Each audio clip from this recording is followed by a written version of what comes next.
চট্টগ্রাম বিশ্ববিদ্যালয়ের শতভাগ আবাসনের দাবিতে প্রশাসনিক ভবনে তালা দিয়ে বিক্ষোভ করেছে শিক্ষার্থীরা। মিছিল নিয়ে দুপুরে শিক্ষার্থীরা প্রশাসনিক ভবনের সামনে অবস্থান নেন।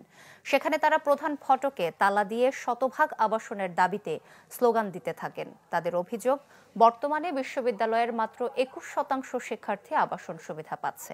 বাকি 79% শিক্ষার্থী ক্যাম্পাসের বাইরে অবস্থান করায় তাদের অর্থ খরচ ও নিরাপত্তাহীনতার ঝুঁকি বেড়েছে।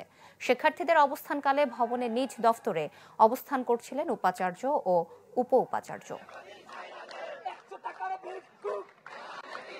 আধুনিক এবং বহুতল হল নির্মাণের পূর্ণাঙ্গ রূপরেখা এটি প্রদান করতে হবে এবং যতদিন না পর্যন্ত আমাদের শতভাগ সুবিধার আওতায় আমরা আসতে পারছি ততদিন পর্যন্ত আমরা আবাসন ভাতা দাবি করছি এই বিশ্ববিদ্যালয় প্রশাসন থেকে। বাইরের যে লোকাল এরিয়া সেখানে থাকা সেটাও কিন্তু পাওয়ার পক্ষে ক্যারি করাটা খুবই কঠিন। এই জন্য আমরা আজকে আমাদের যৌক্তিক দাবি আদায়ের জন্য এখানে এসেছি। হল সিট বন্টনের বৈষম্য তারা আমাদেরকে একবারে জবাবদিহি করবে এবং আমরা আমাদের ন্যায্য প্রাপ্য ফিরে পেতে চাই। আবাসন ব্যবস্থার আমরা চূড়ান্ত ফয়সালা এখানে চাই। আমরা যেন আবাসনের সংকট নিরসন করতে পারি সেজন্য আমরা এখানে উপস্থিত হয়েছি। যতক্ষণ পর্যন্ত আমাদের দাবি আদায় না হবে আমরা কথা দিয়েছি আমরা এখানে উপস্থিত থাকবো।